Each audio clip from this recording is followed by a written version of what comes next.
Master Kenway, did you find it then? It was not the right place. The others are waiting for you.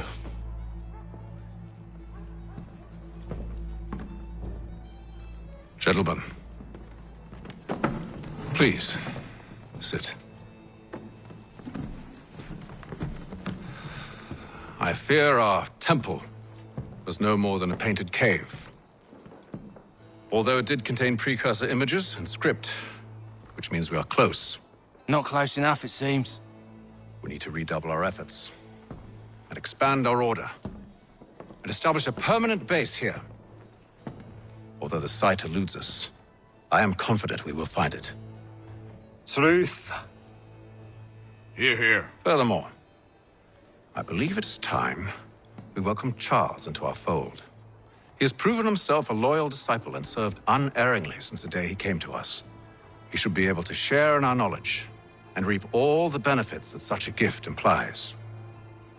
Are any opposed? Very well. Charles, come, stand.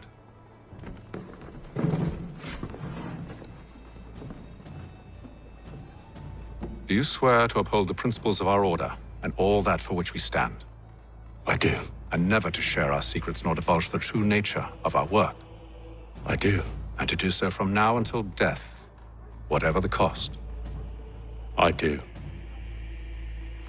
Then we welcome you into our fold, brother. Together, we will usher in the dawn of a new world, one defined by purpose and order. Give me your hand. You are a Templar. May the Father of Understanding guide us. May the Father of Understanding guide us. Wait, what?